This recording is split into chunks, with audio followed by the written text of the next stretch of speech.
Assalamu alaikum. Hello. Walaikum salam. And welcome to the News and Culture Show with me, Laura Conda, and my co-host, Paul Cooper. Hi, folks. So a little bit about the News and Culture Show. We talk about all the latest news from around Luton, as well as arts, culture and events. So you go and have some fun in this amazing town. We've also got some fantastic guests this week talking about stuff that's coming up on the Luton Library Theatre. There's two really exciting events coming up, so stay tuned for that. But until then, how are you, Paul? Yeah, I can't complain. A little bit tired. Had quite a busy week last week. And not sure I really recovered the weekend. Yeah, Friday Night Live, because a surprising twist, we both ended up presenting Friday Night Live last week. Yeah. So we were double showed out last week. Yeah. Paul normally does present Friday Night Live at the minute, but we needed a spare co-host, and it turned out it was me, the spare co-host. It was a good show, though. It was a good show. Definitely give it a watch. But yeah, I think it's been a busy week. I mean, in Luton, it's been quite a heavy week. A lot of the news is going to be quite depressing, so I do apologise. I did try and get some less depressing news, but there's just not a lot out there at the minute. That's why we've got some really wonderful guests talking about some amazing events instead later on to bring the mood back up after this bit. Indeed. Because first, we're starting with a murder investigation that's been launched in Luton after a woman was found dead in her home. She was found dead inside of her house on Brook Street I believe that's in town centre, off the top of my head. It's just off Waldeck. It's next to Waldeck Road. Oh, okay, so it's Bury Park. Yeah. So Beta Saza, I apologise if I'm pronouncing that wrong. She was 46. She was discovered dead in her home on the 7th of January. She was last seen in the town on the 23rd of December, so she might have been dead for quite a number of days. They haven't really released a lot of information about this. A forensic post-mortem examination revealed she likely died from a stab wound. The police have said this is a complex investigation and we're working hard to establish the circumstances surrounding Beta's death. We're currently following a number of line inquiries, and as part of that, we are now appealing to the public to come forward with any information which could help us. So they're appealing to people that may have known Beta, so know anything about her or have seen her either before her death or after the 21st of December. Actually, this is interesting, this one, because it seemed like there was a little bit of...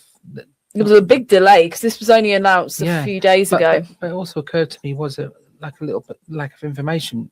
Do they think the stabbing happened before she got home, or was her residence broken into and she was stabbed there? It's a bit unclear, isn't it? It's very unclear. I think this may have been a case of she may have been found a lot, because unfortunately, without going into too much grim detail, it sounds like she could, if she was last seen on 21st December, she could have been dead for at least a week or so, if not longer. And that things happen in that time, and it can be harder for them to ascertain the circumstances of someone's death. But the police are asking for anyone with any information, anything about when she was last seen to when her body was discovered, so between the 21st of December and the 7th of January, if you know Beta, or if you saw her perhaps around town centre, anything like that, or just saw her at all, please do get in touch with Bedfordshire Police, either online at bedspolice.uk, beds.police.uk, sorry, or calling 101 and quoting Operation Eileen. So it's ELYEN. It's a really sad case, and I do, send my condolences to, we both do, to Beta's family, because, this is obviously, it's incredibly sad, and, it's taken a long time for the police to come and talk about this. So they've obviously been investigating quite substantially behind the scenes. So if anyone does have any information, please do get in touch with the police. Well, I have to say, based on the recent things we've reported on, I have to say the quality of our police service are very good. The police service locally, the detectives there seem second to none. They do. They literally have quite amazed me. They've been amazing. Yeah. Speaking of this next case, we've previously reported on it and spoken about it. Harry Whittaker. Harry Whittaker, the Caddington man, he's now been jailed after a large amount of dangerous chemicals were discovered in a shed. Finally, they've kind of, in this story, they've acknowledged that he has extreme right-wing ideologies, or an interesting extreme right-wing ideologies. After, previously we reported he's talked about driving a car into a mosque with a bomb, was it, or something like that, and he'd had devices that he'd made that said for Jews only, and really anti-Semitic and Islamophobic stuff that he was expressing. Yeah, because I raised the issue, about because obviously we had the situation just a few months ago with what happened in Manchester, and I mentioned at the time when we were talking about this that on the Friday show that we'd interviewed Mr. Green from the local synagogue. Yeah, very nice. He's a fantastic. Brian's I said that before. Great. Yeah, I mentioned that before. And a very nice man, Brian Green. And I have to say, I'm absolutely dismayed. All the things that he's been convicted on. So some of the chemicals as well is actually shocking at how he even got hold of it. So he was in possession of uranium. The stuff that they make nuclear. Well, it's not just nuclear bombs. I'm assuming it wouldn't be enriched to uranium-235 levels. Yeah, I'm guessing he's not making a nuclear power plant with it. Yeah, but he also had potassium cyanide. Yeah, and mercury, which is another really dangerous, toxic chemical. But uranium, that is a shocking thing that he had possession of, because, I can't imagine. There's probably a lot of countries out there that are desperate to get their hands on uranium, let alone an average person from Caddington having it in a shed. So just put this in perspective, folks. So he has been found guilty, just to remind you, on 3 charges of making an explosive substance, contrary to the Explosive Substances Act. Also possessing an explosive substance.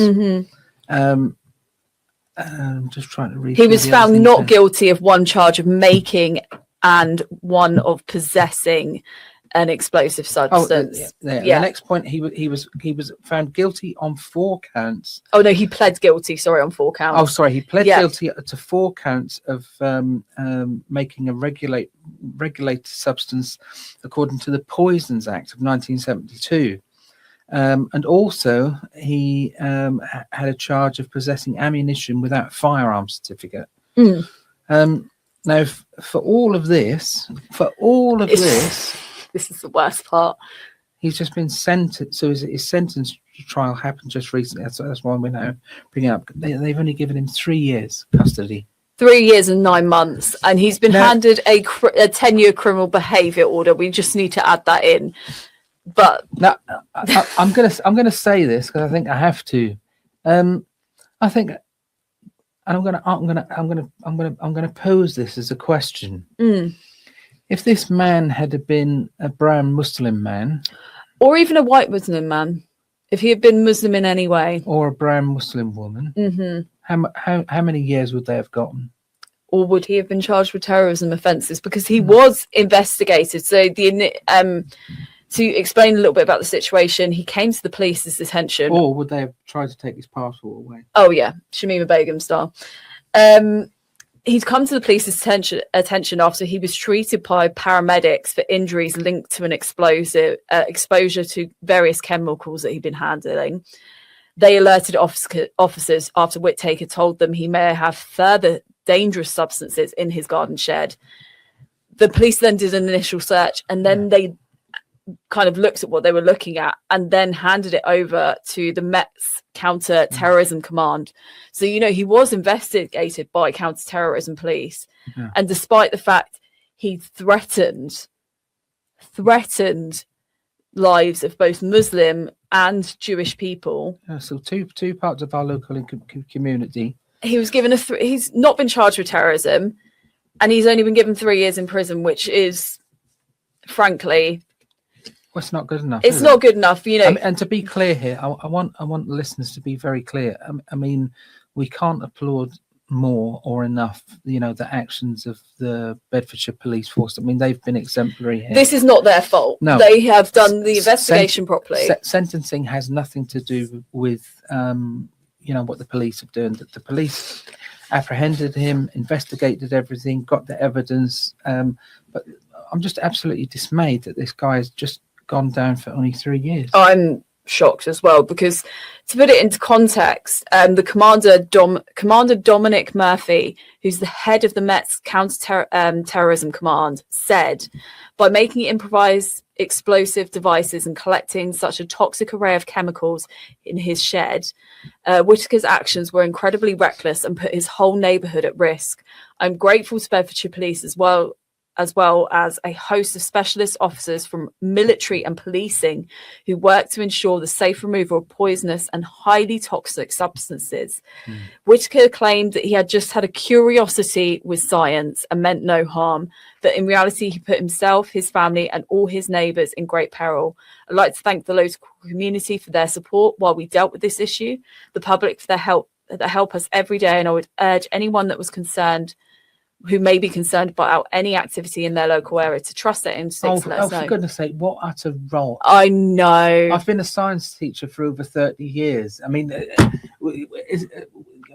could you possibly say, Paulie doesn't have an interest in science? And I'm going to literally know everything that this guy isn't even, would not have even entered his mind. I mean, I know everything about science. But Paul, if it was you, you'd be going down for terrorism. Fetz is my friend. Yeah. Your record, they'd be like Muslim for 20 plus years. Actually, with explosives. No, terrorism. Interesting point here.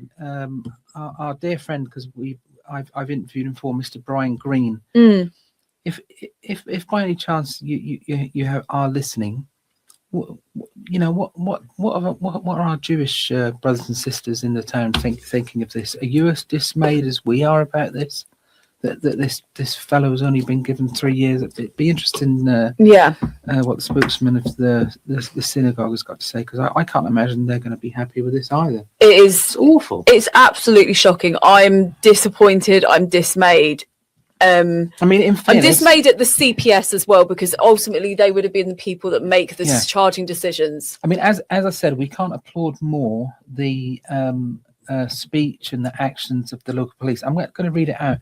So Chief Superintendent Jackie Whitridge from Bedfordshire Police said, quote, the upset and disruption within the local community following the findings at Mr. Whittaker's address was considerable.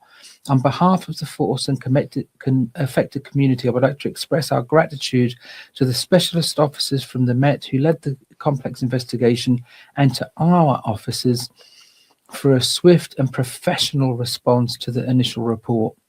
So the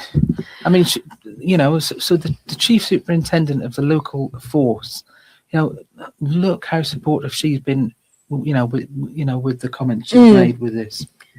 And bearing in mind, military personnel had to offer support as well to deal with this because of the controlled explosions on these devices. That's controlled. I don't even forgot that they were controlled explosions. Yeah. I forgot that. Yeah, that's how bad this stuff was, folks. So at his residence in Caddington, they had to do controlled explosions. I mean, you couldn't make it up, could you? You could imagine how it would be reported if it had been someone from our community doing this. Would have been completely different. It would have been. I mean, people. It would have been frontline and centre. Issue. GB News would have had a field day with that. A field day. I really sincerely hope, and I appeal to the Attorney General. Attorney General, you should be looking at this and saying this sentence is not good enough. You're very happy to bring up other people and bring them to court when you think their sentences are awful. This sentence is awful. It's interesting, actually. I'm not going to name the names of any broadcasters because I don't want to make things difficult from Ofcom towards Inspire. But if you guys have been following the news, there's been an enormous amount of controversy over the nation's perhaps largest broadcaster about their poor coverage of issues with the Jewish community. Yeah.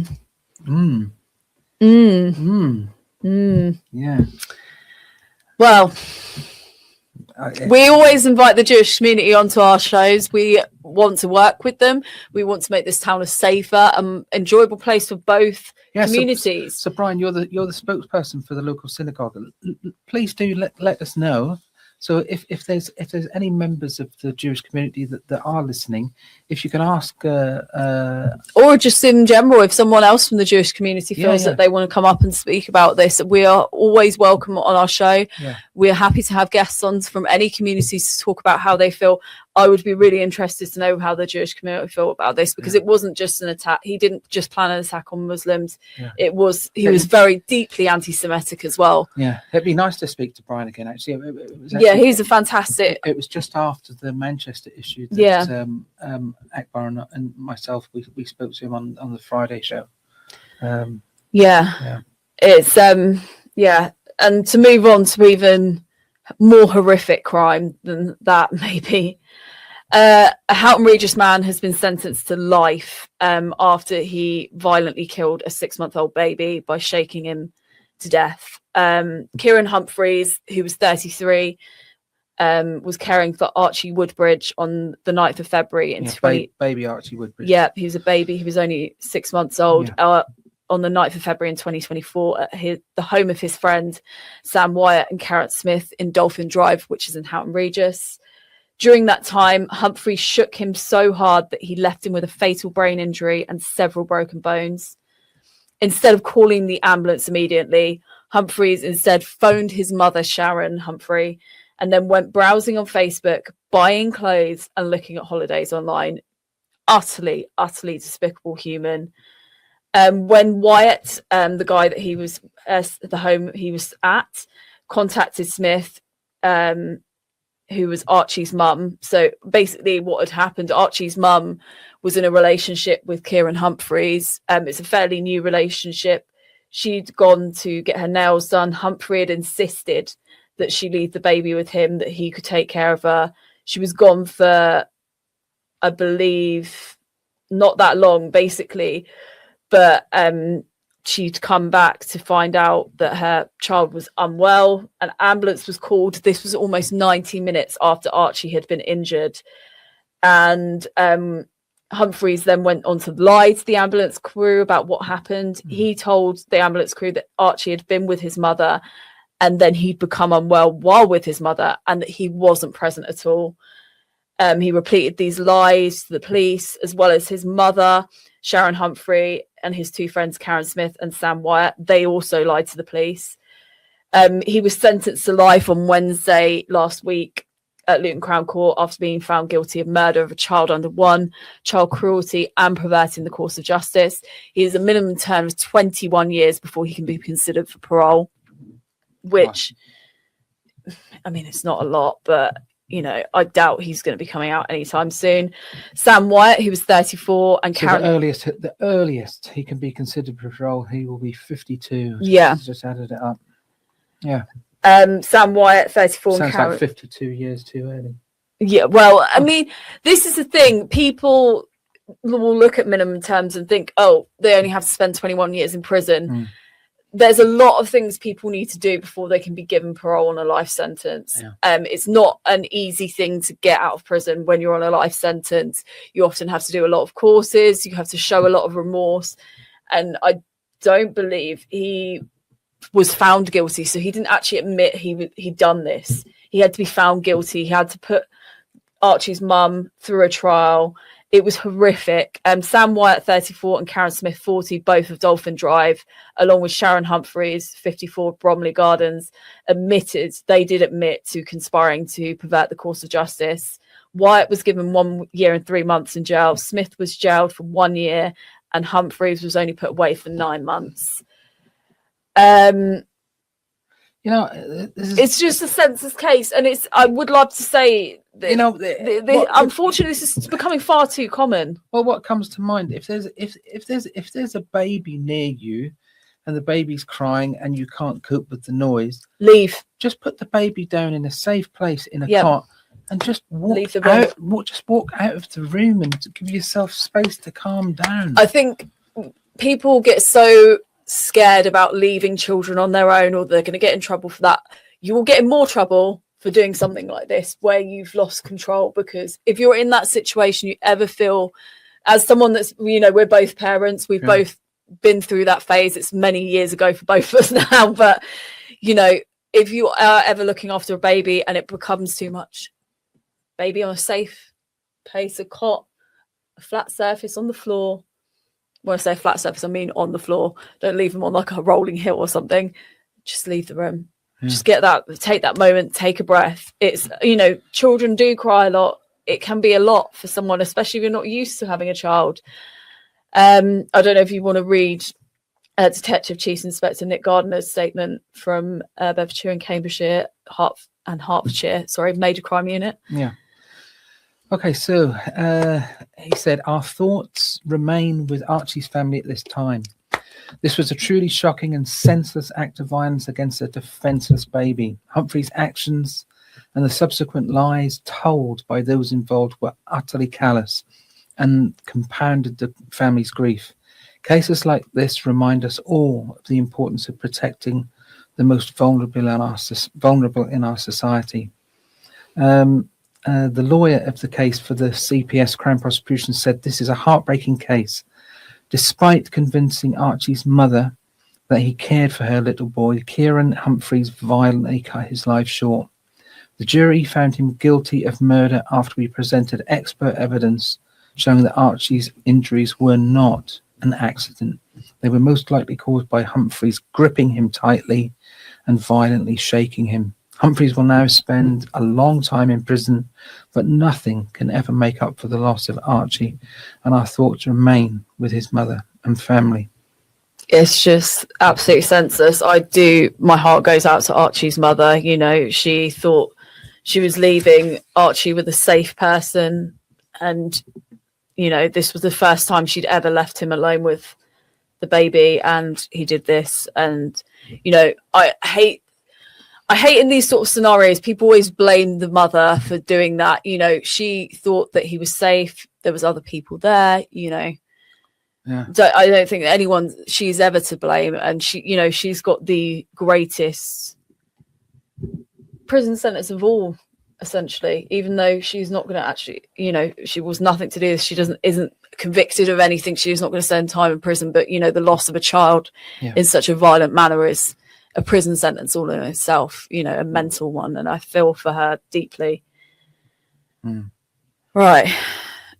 Transport. Yeah, let's finish up on transport. We've only got a couple of minutes left. Yeah. If you're a bus user in Luton, you've not only already, since the Labour government came in, you lost your £2 fares. They went up to £3. Arriva are going to put up your fares again. So fares in Luton Dunstable for Arriva passengers specifically. This doesn't affect other bus service providers in Luton like Centre Bus, or I can't remember what the other one's called, Grant Palmer. It's just for Arriva.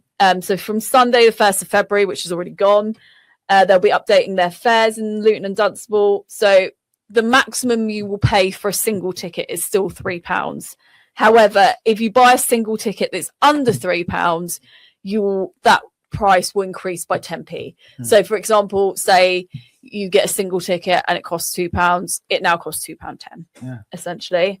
And there's also been increases in the daily, weekly and full weekly and annual tickets, both in Luton and Dunstable zones and across Bedfordshire and Buckinghamshire if you do use the bus to go further afield.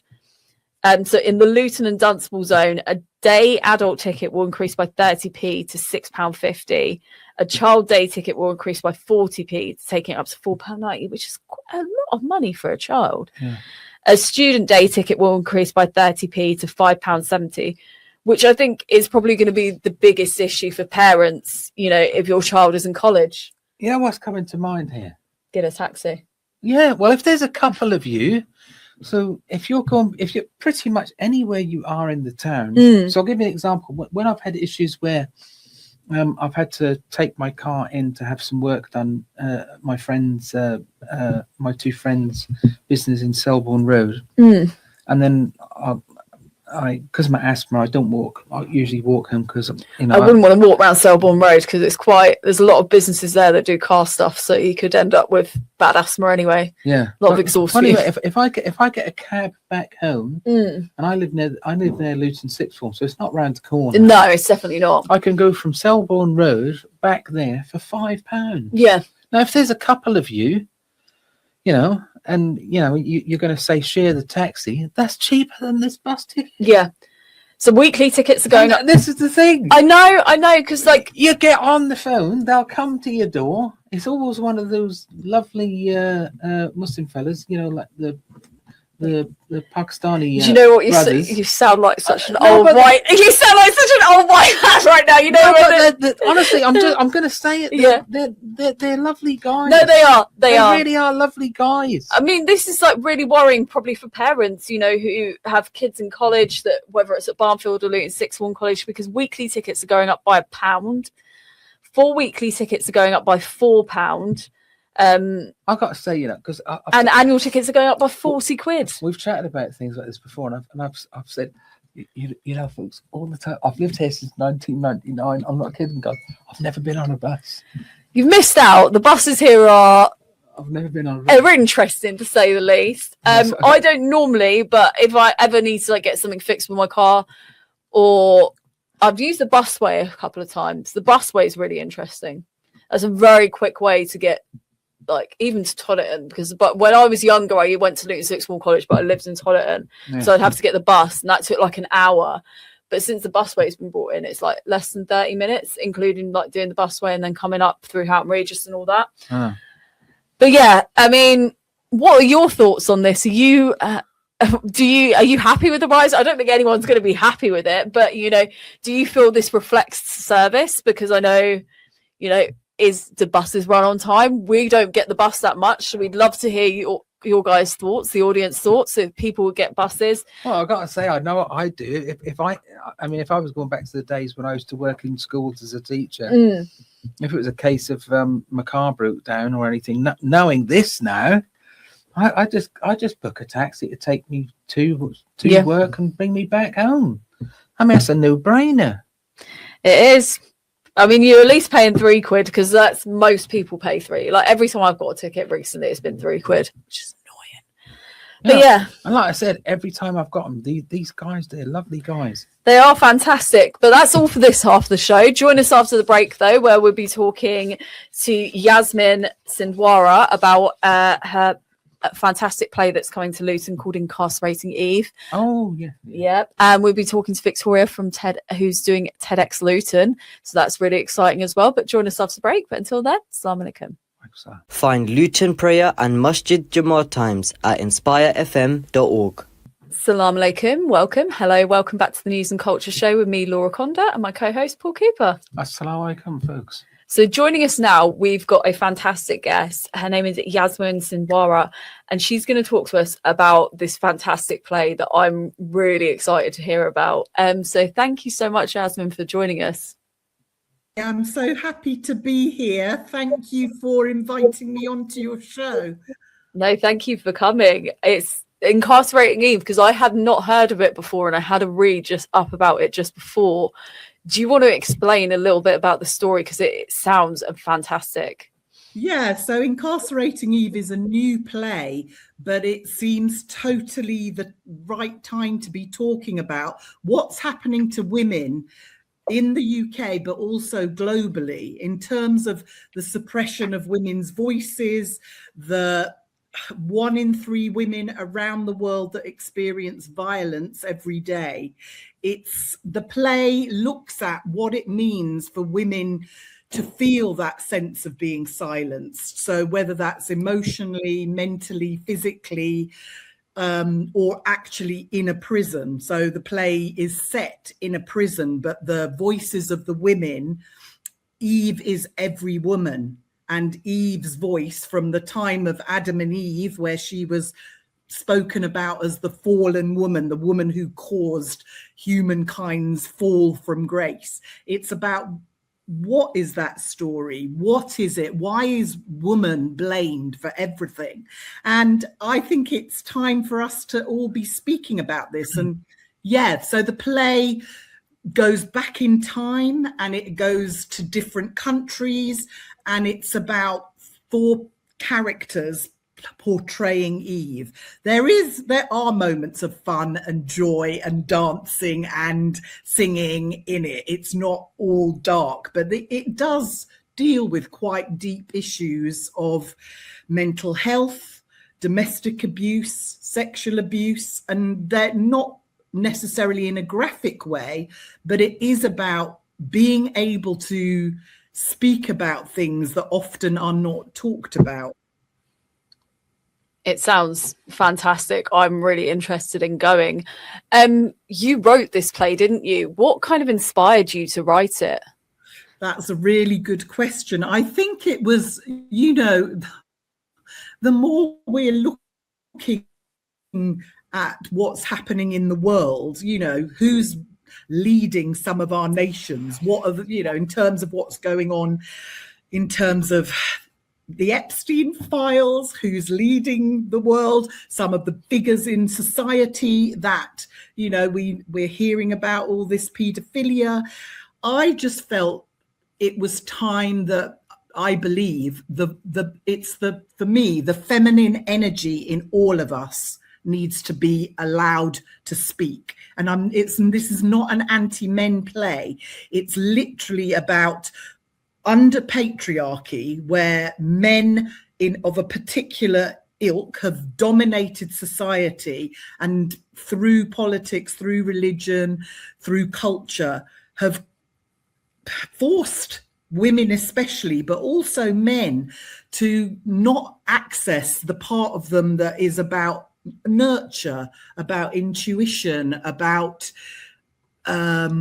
care, about kindness, about love. And it's not to say, of course, we've all got friends, we've all got family, we all love people, but in terms of society, those qualities are just not given the place that they need to be given. And often women do not speak up, do not follow their intuition. Men have been told that intuition is not something they even possess. And so I just felt this was a really important time. And I think the Eve sort of image of Eve spoke to me. And from there, I created the 4 Eve characters, and they're all in physical prison for different sentencing, for different reasons. And in order to learn about where this has come from, we need to go back in time. We need to go back in history. And one of the characters says Sankofa, which is a Ghanaian word to go. I mean, it might be the wrong place, so somebody can come back and go, Sankofa's not from Ghana. But Sankofa as a thing, it's about going back in time to learn from the past for the future. So I just was inspired to write it. Sorry. No, it's fine. So how many people are able to attend the theatre? How big is the theatre? Well, in Luton, we're performing publicly at the Library Theatre in Luton. Yeah. So I think the size of the auditorium, I think it's around 150, if I've got that right. Maybe more. We are also doing a performance through Luton Arts. And 2:30. I think off the top of my head. More than me. Yeah. I should do. I hope so. There once. Yeah. So hopefully, in Luton, there'll be a chance for that place, that theatre to be filled. And then Luton Arts have helped us bring the show to community groups in Bury Park. So there's an invited audience to that one. I think there are some spaces if people got in touch with Luton Arts, and they could also go there if they're local. But we're encouraging people to really book at the Library Theatre. So we feel, I did a workshop in Luton with the CYCD group through Luton Arts, and it was amazing working with all these women. And some of them were older women, mostly from the Asian community, and just some of the ways they were talking about women's roles, they were talking about activism.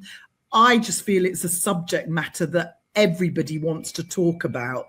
And I hope that men will feel as if they're allies and they want to talk about it as well, because it's something that we need everybody to be addressing. You know, abuse cannot be stopped. If it's abuse on women, it's men who are doing the abusing, and the ones that are the allies need to be calling it out as much as the women. So yeah, it's for everyone.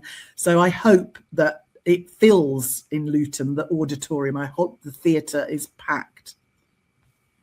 Yeah, because this is part of a touring exhibition, isn't it? You're filling many theatres across the country with this. Do you want to explain some of the other places that you're going to? Yeah. So we're going to the Pleasance in London. We're going to the Unity Theatre in Liverpool. We're going to Northern Stage in Newcastle. We're going to Bristol to the Trinity Centre. It's on in Oxford, which is where we're from, at the North Wall Arts Centre. It's on in Slough. So it's going to Norwich. It's covering the country, and I think to very different communities. And for us, it's really important to keep prices low and to make it accessible to people who maybe don't think that the theatre is for them, because we want to have this conversation. We always have a Q&A after every show, and sometimes we bring in, one of the shows we're bringing in at the Library Theatre, we're bringing a panel who work in some of these areas, so that we can be talking about the issues with professionals who actually work in those areas, as well as with us as artists. No, it sounds fantastic. Obviously, it sounds like you're a very experienced playwright. Have you written other plays before, or is this your first? No, I have written before. Seed Guardians, which toured last year, was one that I wrote most recently. I mean, I've been in theatre all my life as an actor, and then writing. I did a lot of dramaturgy, which means shaping writers' scripts. I've written plays from improvisation, where the actors act out scenes and then the writer writes them down. And now I'm starting to write totally from scratch, that it's just me creating because of the ideas that are flowing in. But I always create by having a first draft of the script is done as a rehearsed reading. So we took it to various women's groups. Actually, we took it to Women's Aid group in Luton. There was a Somali women's group. There was the Women's Centre. They watched excerpts of the play, and we did this around the country. And all those opinions and views really helped to inform how the plays developed. And even before I wrote it, I was doing workshops with groups. So a lot of the creation has come from people talking about their own experiences, and only if they want to, and sharing. And then obviously everything in the play is fictional, but it is based on real lived experience. So what do you find you enjoy more, acting or directing? That's a really good one. I loved acting for a long time, but I think for me now, I see directing as you paint the whole picture, whereas as an actor, you're a beautiful part of the picture. So, you know, if there was a play that I thought, wow, that is a part I really want to play, I wouldn't say no. But I think I've moved, you know, over the last sort of 20 years, I've done way more directing and writing than I have acting. It sounds amazing. And obviously, I'm guessing, is this play mainly cast of South Asian women, or is it a mix? Because I know theatre can often be a hard place for anyone from South Asian culture, but particularly South Asian women. It's a mix. This play is literally it's a mix. So there's a South Asian actor, there's a Arabic, Middle Eastern actor, there's an actor whose roots are and heritage are from Africa, and there's an actor whose heritage is from Ireland. And that is also really important to this play, because Mandala offers and tries to totally work with people from the global majority, as in from different ethnic backgrounds, to give them a place in the industry, in the creative industry, and also to tell stories from those perspectives. And this Incarcerating Eve story is reflected both in cultures from the UK and Britain, but also it's reflected in cultures. So there's a story set in Africa, in Kenya. There's a story set in India, up in Uttar Pradesh. The other stories are here. And then there are stories or elements that are going back to mythology and the goddesses, that religions before the patriarchy were all female based. So it is offering work for South Asian actors, but as well other actors from other different ethnic groups. No, it sounds fantastic. Where can people get tickets to come and see it in Luton? So I think the Luton Library Theatre, if you just go on their website, I mean, you can go on the Mandala website and it'll have the link. So Mandala's website is www.mandalatheatre, all lowercase, .co.uk. But Luton Library Theatre, literally, if you go on there, their website has tickets for sale. So you can literally, and I think, they're cheap in comparison. If you were trying to go to most shows there, we've really tried to keep the prices down, and group tickets are about, I think, something like £8 per person. So it's £12 for adults and £8 for concessions. I looked on the Luton Library Theatre website just to double check. And do you want to tell people when it is? Because it's not long till it's on. Next week. It's next week, so please come. We're in Luton at the Library Theatre on the 12th of February, and I think it's 7 o'clock. You've probably got it on the website. 7, I think it's 7. So book your ticket now, because I do know a bulk lot of tickets have already been bought. So we've got quite a good booking already, but I would love people who are listening, there are tickets, and to book and come along and, tell us. I want to have that conversation with everybody and to your listeners. No, it sounds fantastic. Thank you so much, Yasmin, for taking the time. You're so passionate. I think it's fantastic to speak to women involved in theatre, because it can often feel like quite a male-dominated area. So it's really great to speak to a woman like yourself who's so passionate about the theatre. Thank you. Thank you so much for having me on and promoting the show. And I really appreciate it.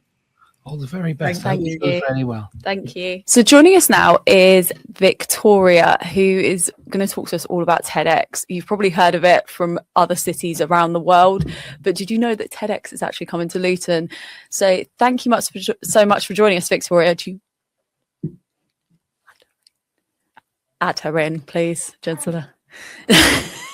Are we okay with the tech? Can you hear me clearly? We can hear you clearly. Hi, Victoria. Lovely. Thank you so much for joining us. Thank you for having me. It's a pleasure. No, thank you. Do you want to talk to us a little bit about what TEDx is? Because people might have seen the talks online, but actually not understand fully what it is and just think it's random people talking. Of course. So it started off with TED, and I think people are familiar more with TED Talks than TEDx Talks. So TED is more like a global platform. So they get experts in their field to take to the stage and speak about their expertise. So out of that has come TEDx. So those are independently organized talks for local communities. So all it means is that someone like me will apply for a license and decide that people in Luton have something to say about global matters and we want to be heard. And when you're successful, you're able to plan an event within that year after receiving the license. And really what it is, it's a platform for the community to take to the stage, talk about global issues. And these are people as well who are experts in their field, but it's more a local gathering. So there'll be a lot of things that are familiar with the audience when they speak on stage. Okay. What inspired you to get a TEDx license, basically? Because it's a big step to do and it's a lot of commitment and a lot of work. It is. I'm finding that out day by day. It's a huge commitment. It was about 2020. God laid it on my heart to really apply for the license. At the time, I was going through a lot at work and in my personal life. So I kind of shelved it. And I thought when I'm ready, I'll come back to that. And at that time, I actually didn't realize that there hadn't been a TEDx in Luton yet, even though I've been living here for about 18 to 20 years. I didn't realize no one had applied for the license. So after I shelved it in 2020, 2021, I then lost my mom. And again, I shelved it. I was grieving. There was a lot going on until last year. I joined a course at my local church, Luton Christian Fellowship, called Going Deeper. And just during that 8-week course, just something in me just inspired me to just go for it. Apply for the license. What's the worst that can happen? If they decline this time, I can try again next year. But I was successful. So in April last year is when I received the license. And I thought I'd give myself a whole year to plan the event because I realized how heavy it's going to be. And when it's the first ever, you just want to make the most of it and you just want it to be worthwhile for the community. So in terms of time, very taxing on time because I like to meet people face to face before I make certain decisions. But it's been a really exciting journey, speaking to local people and people that really are for the betterment of Luton. Have you got a team involved in doing this, or is it you yourself doing the majority of the work? It's me doing the majority of the work. I think because when you have a vision and it hasn't been done before, you just want to make sure that it's represented well, it's done well, and that you can pass on the message to the people you're working with really well. So although I'm working on my own, I am the licensee and the event curator. I believe it's still teamwork because I have 10 speakers, I've got 3 performers, I've got an amazing volunteer team from Barnfield College. They've given us 20 students for the day. That's been amazing. And then, of course, the team at the venue, which has been great. I've been working with Tim and, their story, very historic story of being able to keep the theatre alive through volunteers. Mm-hmm. So it's been, we've all been working together really well. Everyone's really willing to open their address books and say, speak to this person and speak to that person. So it's been really good, really, really good. So a lot of people might not know who Tim is. So do you just want to explain where it's going to be taking place? Because yes, might not be in the know of who Tim Hayden is. Yes, he's an amazing guy at the theatre in Luton. So it's the Luton Library Theatre right in town, St George's Square. When I first went to look at the theatre itself, I'd been there before with the kids watching movies. But when I spoke to Tim and he told me the story of the theatre, I was sold. And I don't know if you've spoken to Tim Hayden before. He tells the story so well. You are really hooked in and you kind of left in bemusement, as in why did they even want to close the theatre? But they are keeping it alive and it's all volunteers that work there as well. So that's where we're holding it. I thought it would be the best place to do it with the history, how local it is as well, quite central. So it's worked out really well. I did have a look at a few schools that had the same kind of setup with the theatre, but I think the theatre just had an added bonus of the historical story. Definitely. And obviously you mentioned you've got 10 speakers. Who's going to be speaking at this event? Who can we expect? So they are all people that I think many people already working in the community will be aware of. I'll mention a few, not all of them. We want to keep a few under wraps for now, but they are going to be released shortly on our website and on the Instagram page. So we've got Mac. Mac is going to be speaking on sculpture and its link to memory. which is when I heard the talk and when I saw what he was going to be speaking about, just blew my mind, completely blew my mind. We've also got Dee Bailey's going to be speaking as well, and her talk is going to be based on career pivots and what can happen in life and how you can make changes, because the theme of the event itself is second chances. So what I've tried to do is get speakers who have experienced second chances within their field and just give a bit of a story about what they went through and impact the community as well. We've also got Ed, and Ed is going to be speaking on AI, which is a huge subject. I'm not going to tell you the specifics of his talk because it's very innovative, very new, a very inspired design that he's done on his own. So yeah, that's just a few of the speakers that we have lined up. Will you be speaking yourself, or are you just leaving it to other people to speak? Well, as the curator and licensee, I'm not allowed to speak on the stage. So yeah, I'll be doing the introduction. I'll be letting everybody know what to expect for the day. But that's as far as it will go. I will not be speaking. I think that's a shame though. Having listened to your story thus far, it sounds incredible. And obviously I've spoken to other people because I know a few people that are talking at TEDx or involved in other ways. And it sounds like a really exciting thing that you've done and put a lot of work and effort into. So I take my hat off to you, definitely. It's been an amazing journey. Yeah, it looks like it has been. So the performers, are you able to speak a little bit on them, or are we keeping that a secret as well? The performers are going to be kept a secret, but I have 3 performers, so I can tell you one is a singer. I also have a poet, and then I have another singer who's going to do a bit of audience participation. Let's leave it at that. So just something to break up the day. And I think obviously when people come to an event, which is going to be most of the day, doors open at 12 and we leave by 5 o'clock in the afternoon, you do want them to have the best of both worlds. So they do want to hear talks, and they are going to be some serious talks as well. A call to action for all of them, because what I really want is for people to leave and think, well, what can I do now? So the next time I have a second chance presented to me, am I going to take it? Or until then, how can I help somebody else in the community to reach their goals? So there'll be a lot of seriousness as well. So just to break it up a bit, we'll have some performers and some music and that sort of thing. I think that's really sounds fantastic. There's a lot of like lightheartedness in, despite the fact that it's quite a lot of heavy topics there. Yes. What date is this going to take place on? Because it sounds really exciting, but is it how far away are we? So the event happens on the 15th of April. It's a Wednesday. Doors open at midday and we close by 5 o'clock in the afternoon. It's going to be a full day. And every time I speak to people about the event, I'm like, come with a heart of getting involved. So it's not your networking type of event. It really is about getting to know the people that are attending. So you'll have an opportunity to speak to all the speakers. You'll have an opportunity to speak to the people performing there.